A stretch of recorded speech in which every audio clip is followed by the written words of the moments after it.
അപ്പം ഞാൻ വീണ്ടും മാതാവിനോട് ശക്തമായിട്ട് പ്രാർത്ഥിക്കാൻ തുടങ്ങി. എനിക്ക് തന്നേ പറ്റത്തുള്ളൂ, എൻ്റെ കുടുംബത്തെ രക്ഷിക്കാൻ എനിക്കൊരു വഴി അമ്മ തന്നേ പറ്റത്തുള്ളൂ എന്ന് പറഞ്ഞ് കരഞ്ഞ് പ്രാർത്ഥിക്കാൻ തുടങ്ങി. എപ്പോഴും എനിക്ക് കരച്ചിൽ മാത്രമേ ഉള്ളൂ. ഞാൻ അവിടെ ചെന്ന് മാതാവിൻ്റെ ഫോട്ടോയിൽ നോക്കി കരയും. എനിക്ക് ഒന്നും പ്രാർത്ഥിക്കാനുമില്ല. കാരണം എല്ലാവരും, ആർക്കും എന്നെ വേണ്ട, എല്ലാവരും എന്നെ ഇട്ട് തട്ടുക, എവിടെ ചെന്നാലും കളിയാക്കൽ മാത്രമേ ഉള്ളൂ. നാട്ടിൽ പള്ളിയിൽ പോകാൻ പോലും എനിക്ക് പേടിയാണ്. ഞാൻ ഹോസ്റ്റലിൽ നിൽക്കുകയുള്ളൂ, ഇങ്ങോട്ട് നാട്ടിലേക്ക് വരില്ല. കാരണം എനിക്ക് ഞാൻ മൂത്ത ആളാണ്, താഴെ 3 പേരാ.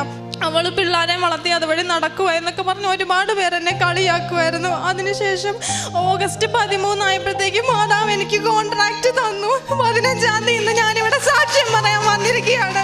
എന്നെ കളിയാക്കിയവരുടെ മുന്നിൽ, എന്നെ പരിഹസിച്ചവരുടെ മുന്നിൽ, ഞാനൊന്നും ആകില്ലെന്ന് പറഞ്ഞവരുടെ മുന്നിൽ മാതാവ് എന്നെ വെല്ലുവിളാക്കി കാണിച്ചു. അവിടെ ഏറ്റവും നല്ല ഹോസ്പിറ്റലിൽ ഏറ്റവും സാലറിയിൽ സെപ്റ്റംബർ ലാസ്റ്റ് ഞാൻ ജർമ്മനിക്ക് പറക്കുകയാണ്. എൻ്റെ അമ്മയ്ക്ക് 1000 നന്ദി.